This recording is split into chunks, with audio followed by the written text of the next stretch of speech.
Good morning, friends. Today is our actual first part of learning. Today we are going to learn a first poetry written by a famous poet Ruskin Bond, namely Cherry Tree. Now, here we have to see a poem. Basically, Ruskin Bond, who is a writer also, and he also loved to write up poems. Today we will see a nice poem written by Ruskin Bond. So before going to start a poem, we will see about poem and a poet. Now we have to see on page number 66 in our textbook. Now see about poem. Ruskin Bond, born in Kasoli, Himachal Pradesh. Now Kasoli is a place in a state of Himachal Pradesh in 1934. It means in the year of 1934 he is born in Kasoli place. Ruskin Bond has written hundreds of short stories, essays, novellas and more than 30 books for children. Now you can guess what is the literature he has written in English literature. English साहित्य उन्होंने कितना लिखा है, you will guess about this. Hundreds of short stories, यानी कि सैकड़ों stories उन्होंने लिखी है. एसेज भी उतने लिखी है. Novellas it means it's a type of novel. And more than 30 books, और 30 बुक से भी ज़्यादा जो उन्होंने बच्चों के लिए लिखे. It means it's a story book of children. His first novel,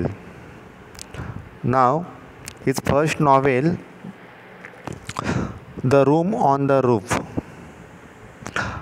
written when he was 17. Now at the age of 17 years, Ruskin Bond has written his first novel, namely The Room on the Roof.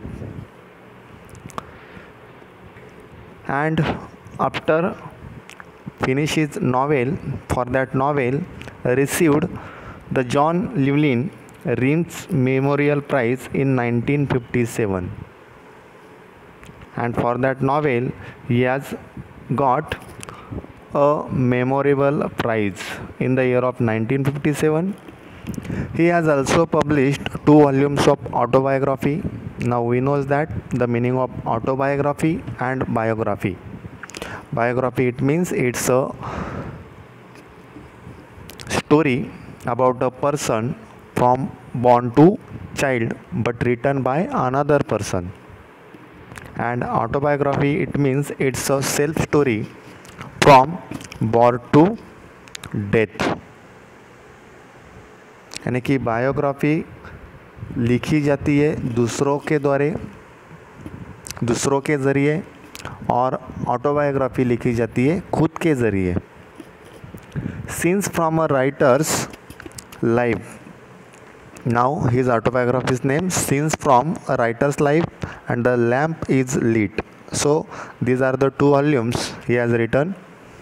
A collection of essays and episodes from his journal, and through his journal he has also published some essays and episodes.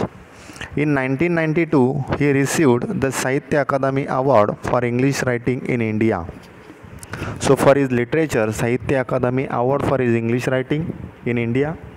He was awarded the Padma Shri in the year of 1999.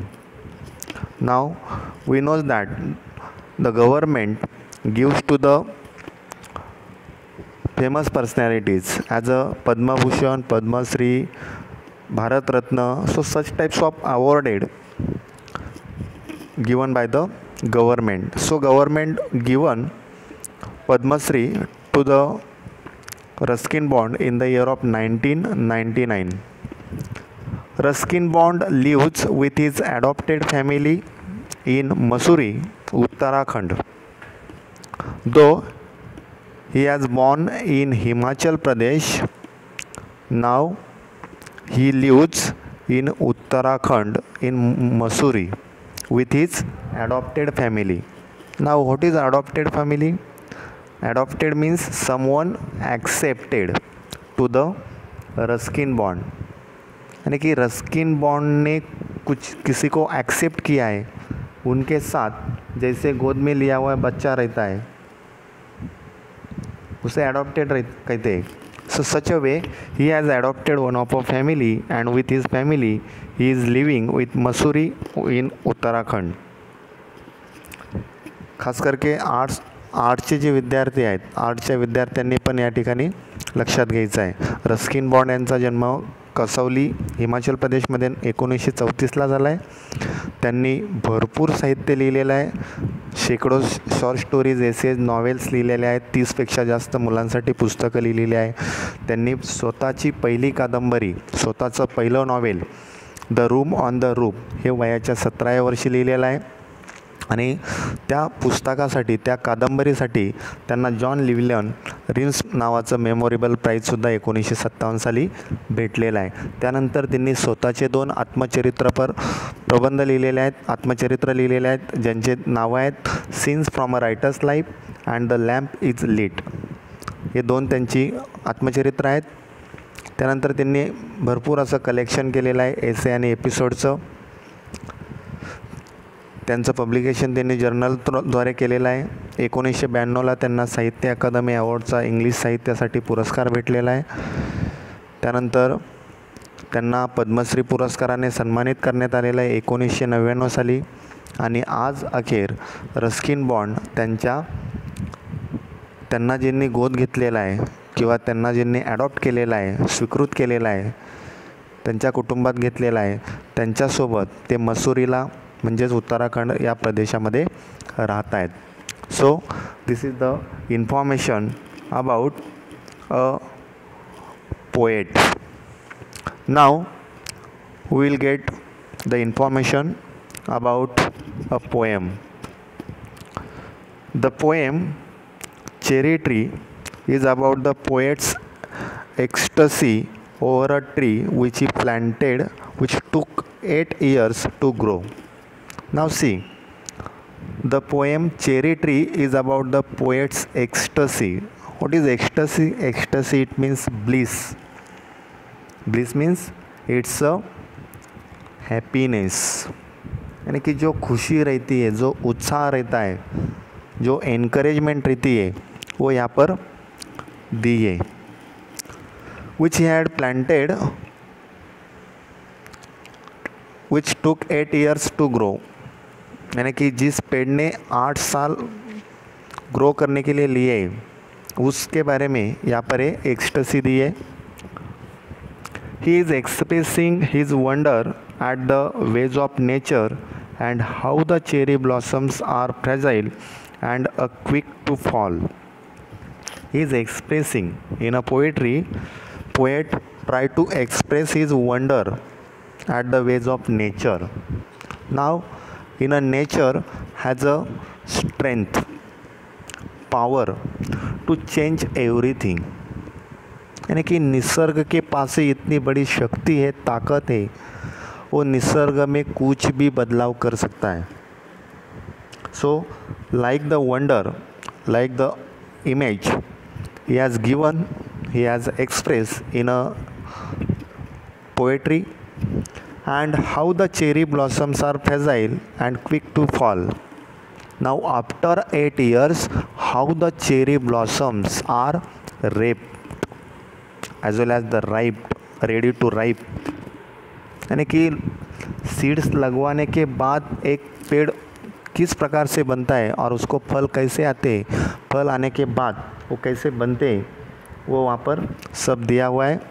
The tree gives him immense joy and when the tree become a fulfil, at that time that tree gives to the poet a lot of joy, a huge joy, a large joy, यानी कि बहुत सारी खुशी उस पेड़ ने poet को दी है.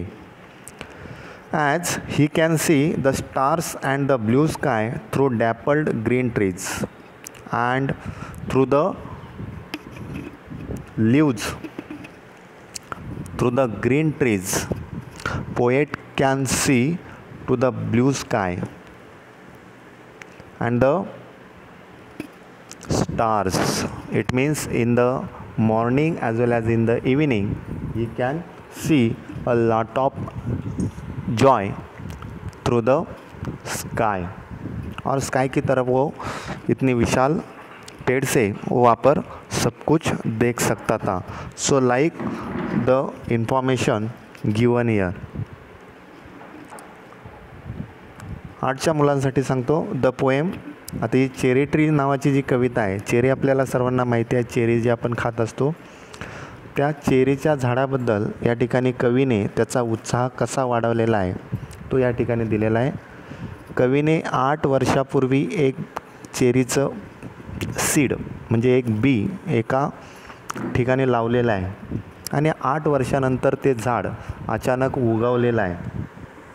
आणि त्या ठिकाणी जे निसर्गाची ताकद काय असते, म्हणजे बऱ्याच वेळा त्या ठिकाणी ते झाड तोडलं गेलं असेल किंवा ते जे छोटंसं रोपटं असतं ते रोपटं जनावरांनी असेल किंवा त्या ठिकाणी बकऱ्यांनी असेल ते खाण्याचा प्रयत्न केला असेल किंवा इवन खाल्ल्या गेलं असेल.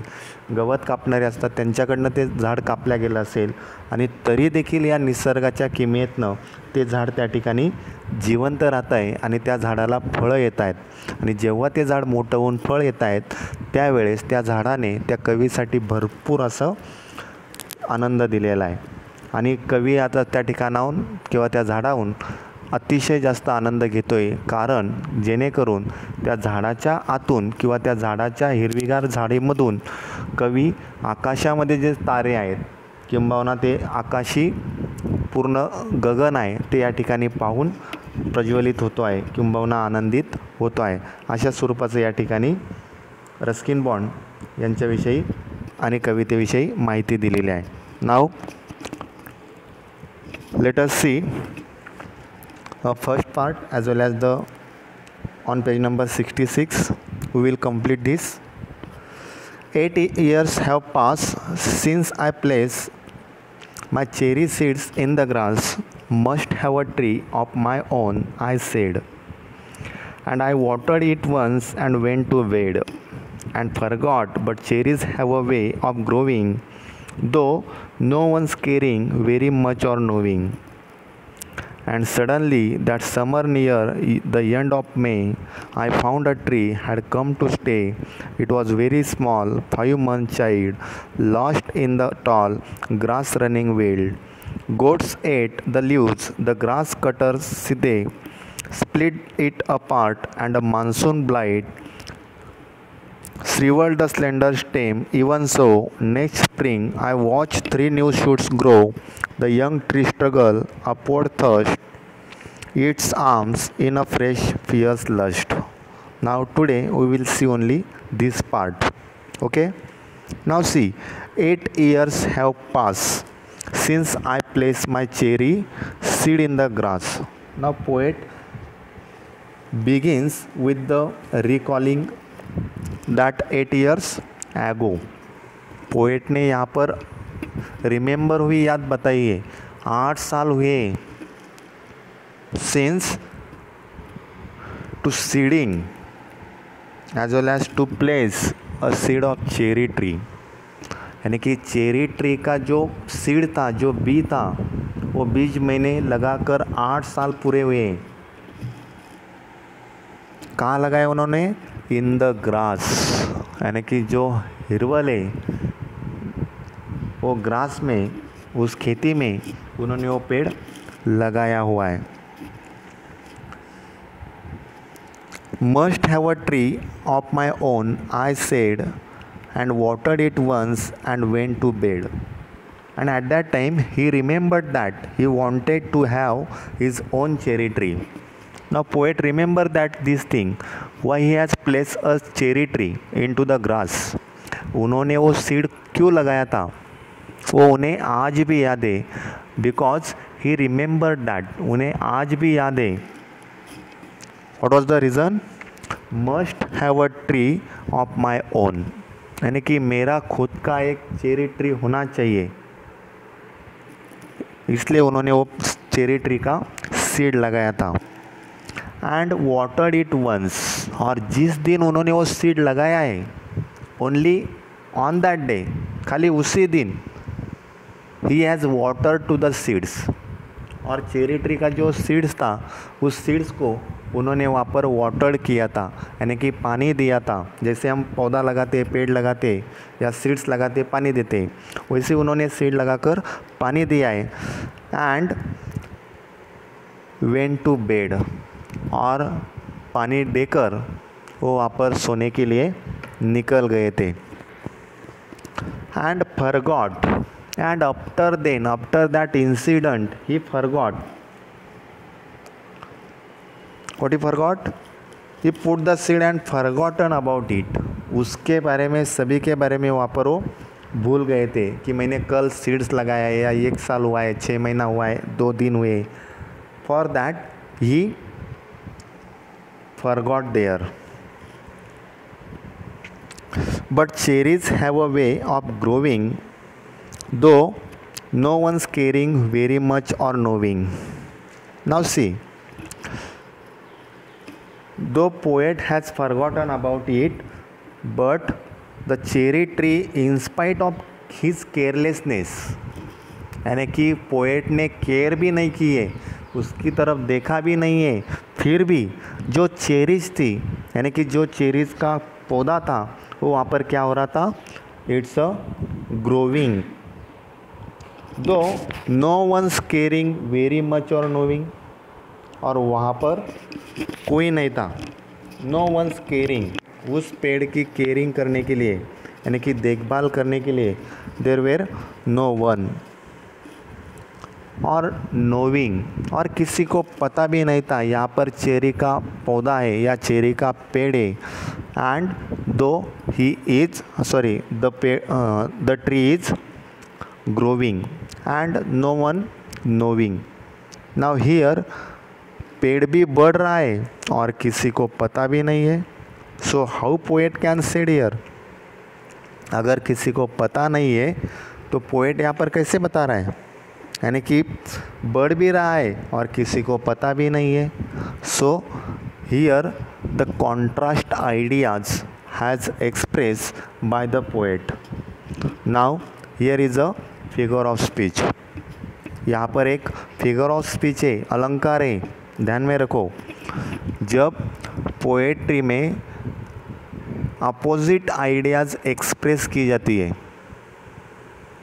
तो उस वक्त एंटीथेसिस फिगर ऑफ स्पीच रहता है।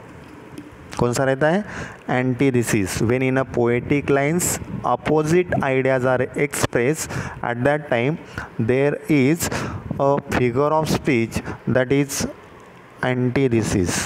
सो हियर ग्रोविंग और नोइंग, यानी कि वो पेड़ बढ़ भी रहा था, किसी को पता भी नहीं था। So how is it possible, ये तो पॉसिबल नहीं है।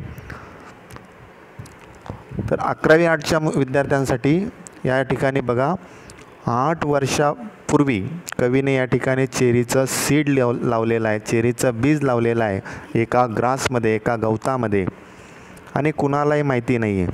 त्यानंतर कवीने काय केलेलं आहे, त्या झाडाला पाणी दिलेलं आहे आणि संपूर्ण विसरून गेलेलं आहे। आता ते झाड का लावलं, तर त्यावेळेस कवीला आठवत आहे की कवीला असं वाटलं होतं की माझं स्वतःचं सुद्धा एखादं चेरीचं झाड असावं, आणि म्हणून कवीने त्या ठिकाणी एक सीडचं किंवा चेरीचं बी लावलेलं होतं। त्यानंतर कवी त्या ठिकाणी सांगतो आहे की मी संपूर्ण विसरून गेलो, त्याची कुणीही काळजी केली नाही, आणि तरी देखील ते झाड त्या ठिकाणी वाढत होतं, कुणी त्याची काळजी घेत नव्हतं, आणि तरी देखील कुणाला माहिती पण नव्हतं। आता झाड वाढत होतं आणि कुणाला माहिती नव्हतं असं जर म्हटलं तर या कल्पना ज्या आहेत, झाड वाढत होतं आणि कुणाला माहिती नव्हतं, या कल्पना कशा आहेत, विरोधाभास दर्शवणाऱ्या आहेत। आणि ज्यावेळेस कवितेमधील काही शब्द विरोधाभास दर्शवणारे असतात, अपोजिट आयडियाज असतात, विरोधार्थी शब्दात असतात, त्यावेळेस कवितेमध्ये किंवा त्या कवितेच्या ओळींमध्ये अँटीथिसिस नावाचा फिगर ऑफ स्पीच असतो. ठीक आहे. So we shall continue. And suddenly that summer near the end of May. Suddenly means अचानक, और वो दिन निकल जाते. And suddenly there is a end of the summer, यानी कि समर जो सीज़न रहता है, यानी उनाला ऋतु जो रहता है वो वहाँ पर ख़त्म होने के लिए आया था. And it's the end of May. It means it's the near of end of May. अभी मई का जो एंड रहता है वो कौन सा रहता है? It means it's the last week. It may be 25th, 26th, 27th, 28th, 29th, 30 and 31st of May. But it's the end of May. It's the end of summer season.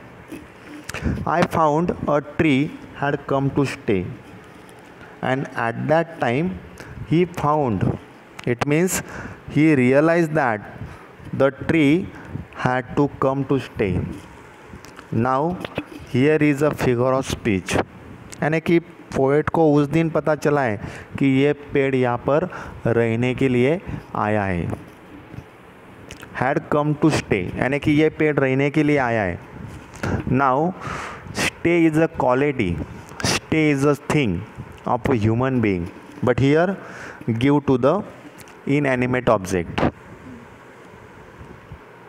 Now at a secondary level you had this figure of speech.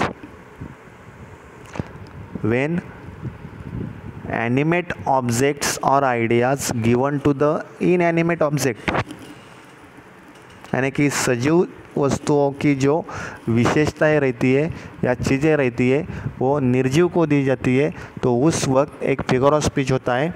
उसका नाम है personification.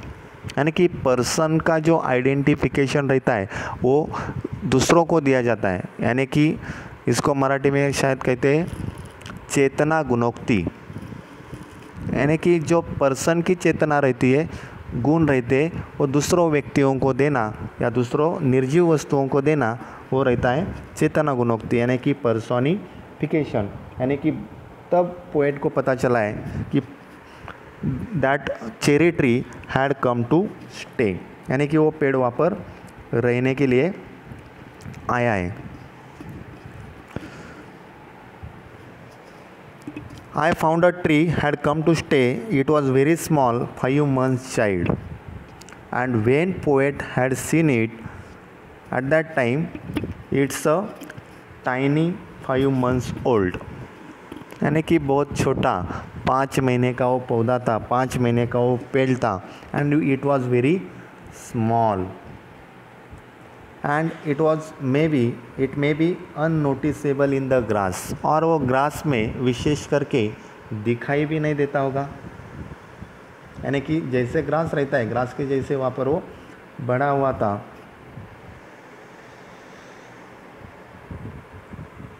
Lost in the tall grass running wild. And lost in the tall, यानी कि बड़ा होने के लिए उसने वहाँ पर लॉस्ट किया था. Grass running wild. Now running wild it means growing uncontrolled. यानी कि लेकिन ग्रास जो था, ग्रास क्या हुआ था? Growing uncontrol. यानी कि बहुत बड़ा वहाँ पर ग्रास बना था. घास जैसे रहता है वैसे वहाँ पर वो बड़ा था. लेकिन उसमें जो ये पौधा आया हुआ था, चेरी ट्री का पेड़ आया हुआ था, वो वहाँ पर कैसे था? वहाँ पर छोटा था. And it was only 5 months.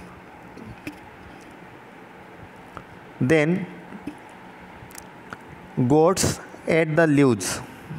और उसके बावजूद भी जो बकरी थी, बकरी ने उसके जो पत्ते थे वो पत्ते वहाँ पर खा लिए थे. द ग्रास कटर सीते स्प्लिट इट अपार्ट. और लीव्स खाने के बाद भी जो बचा हुआ पौधा था द ग्रास कटर, यानी कि जो माली रहता है, ग्रास कटर रहता है, घास लेने के लिए जो लोग आते हैं, उन्होंने उनके जो स्थिति है, यानी कि उनका जो कटर है, उस कटर के साथ से साहित्य से, यानी कि विला जो रहता है, विले से उन्होंने क्या किया था, स्प्लिट इट अपार्ट। उनका जो सेंडा रहता है, उनका जो पॉइंट रहता है, ऊपर का आया हुआ पेड़ रहता है, उन्होंने वो अपार्ट किया था, उसको भी वहाँ पर कट किया हुआ था।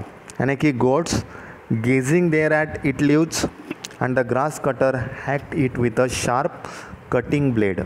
और जो गोट थी, गोट ने वो वहाँ पर खा लिया था, यानी कि जैसे उसके पत्ते रहते वो पत्ते खा लिए थे, और जो ग्रास कटर है उन्होंने वहाँ पर उसके शार्प कटिंग ब्लेड से वो वहाँ पर स्प्लिट निकाल दिया था, यानी कि वहाँ पर वो पार्ट अलग किया था।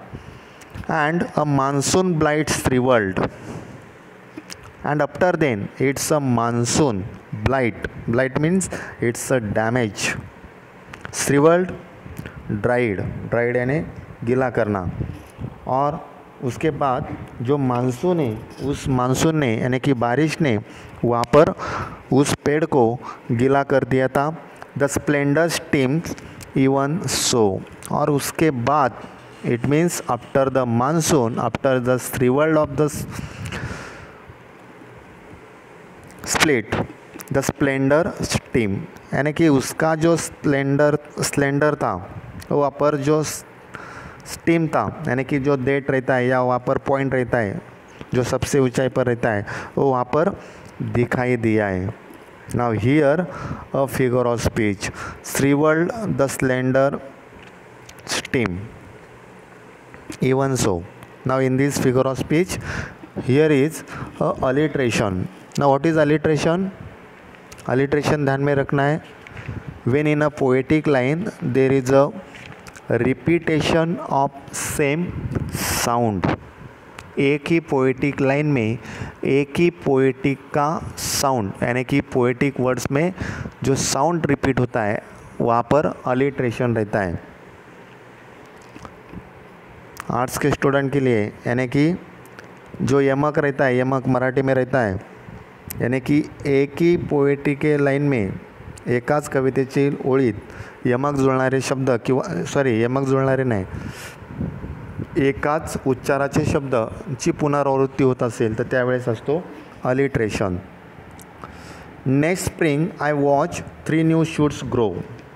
नाव see, at the next spring the poet saw that the plant was not only alive, फक्त ते झाडच जगलेलं नव्हतं, but had 3 new shoots, परंतु त्याच्या बाजूला अजून काय झालेलं होतं, 3 नवीन झाडं अजून उगलेली होती. It seems eagerly punishing upward towards the sunlight and air, struggling to somehow stay alive. New shoots grow, यानी कि नया जो पौधा है, नया जो बर्ड है वो वहाँ पर बढ़ रहा था. The young tree struggle, and now the young tree struggle for the upward, for the growing, for a come to alive, आगे आने के लिए, आगे बढ़ने के लिए या बड़ा होने के लिए ये जो अच्छा पेड़ था, पौधा था, वो वहाँ पर स्ट्रगल कर रहा था. Now again here is a figure of speech. Can you guess? Now struggle is a quality, is a object of a human being. लेकिन स्ट्रगल करना ये काम किसका है? जैसे हम स्ट्रगल करते फॉर द गुड मार्क्स, अच्छे मार्क्स के लिए, अच्छे अंकों के लिए हम पढ़ाई करते. Now it's a struggle of a children, of a student. Student का ये स्ट्रगल है अच्छे मार्क्स पाना, लेकिन यहाँ पर पेड़ स्ट्रगल कर रहे थे. Now got it? It's a personification, right? Upward thrust, thrust means it's a push with force, यानी कि जैसे एक पंच मारता है और 6 रन मिलते हैं या 5 पॉइंट मिलते हैं, वैसे एक ही आंसर ऐसे लिखना है जिसके आंसर में, जिस आंसर से हमें ज़्यादा से ज़्यादा अंक मिल सकते हैं, वैसे टर्निंग पॉइंट वाला जो रहता है, यानी कि एक बार अगर बढ़ गया तो आगे हमेशा अपना बढ़ने वाला है, उस प्रकार से वहाँ पर वो थ्रस्ट है, पुश विथ फोर्स, यानी कि आगे बढ़ने के लिए वो तैयारी हुआ है। It's arms in a fresh fierce lust, और उसके जो आर्म्स है वहाँ पर वो आर्म्स भी क्या है, in a fresh fierce lust.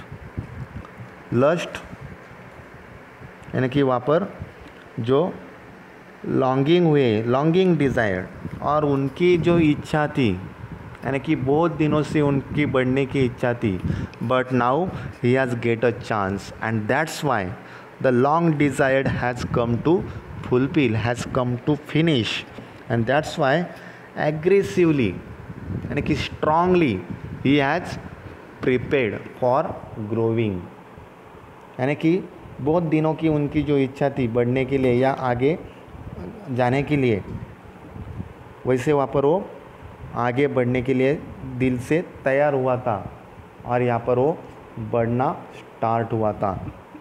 8च्या मुलांसाठी त्या ठिकाणी उन्हाळ्याचे दिवस संपलेले होते, मेचा शेवटचा आठवडा होता आणि त्यानंतर कवीच्या पुन्हा लक्षात आलं की हे झाड या ठिकाणी राहण्यासाठी आलेलं आहे। ते झाड 5 महिन्याचं होतं, अतिशय छोटंसं होतं आणि त्या झाडाने ते वाढण्यापासून सर्व नष्ट केलेलं होतं, म्हणजे त्याच्याकडे वाढण्यासारखं काहीही राहिलेलं नव्हतं। त्या ठिकाणी बाकीचं गवत जे होतं ते त्या ठिकाणी अनकंट्रोलली, म्हणजे त्या ठिकाणी बेधामपणे वाढलेलं होतं, परंतु ते झाड वाढण्यासारखं काही राहिलेलं नव्हतं। म्हणजे त्या ठिकाणी काय झालेलं होतं, ज्या बकरी आहेत जे चरण्यासाठी यायच्या त्यांनी त्या झाडाची पानं खाल्लेली होती आणि जे गवतं घेणारे येतात ते गवत घेणाऱ्यांनी सुद्धा त्याचं झाडाचा जो शेंडा असतो त्यांच्या त्या कटरने किंवा त्या वेळ्याने सिदेने त्यांनी ते कट केलेलं होतं आणि ते झाड अपार्ट केलेलं होतं, वेगळं केलेलं होतं। आणि ते झाड तोडल्यानंतर किंवा त्याचा शेंडा कटरने कापल्यानंतर त्या ठिकाणी जो पाऊस झालेला आहे त्या पावसाने पूर्ण असा डॅमेज झालेला आहे, पूर्ण असा नष्ट पाणी झालेलं आहे आणि ते झाड ड्राय झालेलं आहे, त्या झाडाला पाणी भेटलेलं आहे। आणि त्यानंतर जेव्हा त्या झाडाला पाणी भेटलेलं आहे त्यावेळेस त्या ठिकाणी ते जे झाडाचे स्टेम आहेत त्या ठिकाणी जे अतिशय स्लिम होतं ते स्टेम त्याला लागलेले आहेत, म्हणजे त्या झाडाला देठ दिसायला लागलेले आहेत। आणि नंतर पुढच्या स्प्रिंगला त्या ठिकाणी त्याच्या बाजूला अजून 3 अंकुरलेले दिसलेले आहे, म्हणजे अजून 3 झाडं आलेले नाही, परंतु एकच अंकुर होता, परंतु त्या ठिकाणी अजून नवीन काही शूट्स आलेले आहेत, अजून त्या ठिकाणी 3 अंकुर पाहायला मिळालेले आहेत। आणि ते झाड जणू काय स्ट्रगल करायला लागलेलं आहे, जसं आपण तारुण्यामध्ये आपल्या जीवन किंवा स्वतःची डेव्हलपमेंट करण्यासाठी स्ट्रगल करत असतो त्या पद्धतीने त्या ठिकाणी ते झाड स्ट्रगल करायला लागलेलं आहे। आणि स्ट्रगल कशासाठी करत आहे, अपवर्ड थ्रस्ट, म्हणजे त्याला अतिशय उत्सुकता लागलेली आहे, अतिशय उत्कंठा झालेली आहे की कधी मी या ठिकाणी वाढतो आहे। आणि त्यासाठी त्या झाडाने स्वतःचे जे आर्म्स आहे, स्वतःचे जे हात आहे ते अतिशय ॲग्रेसिव्हली, अतिशय स्ट्रॉंगली, अतिशय खंबीरपणे त्या ठिकाणी झटकून दिलेले आहे, कारण त्याच्या खूप दिवसाची मनातील इच्छा आहे ती या ठिकाणी आता पूर्ण व्हायला लागलेली आहे। आणि या शेवटच्या ओळीमध्ये सुद्धा त्या ठिकाणी एक महत्त्वाचा फिगर ऑफ स्पीच आहे, it arms in a fresh fierce lust. F sound is repeated here, that's why here alliteration. So like the part is given on page number 66. So on next lecture we will see the remaining poetry which is given on page number 67. Now based on this we have to write some few words that you wanted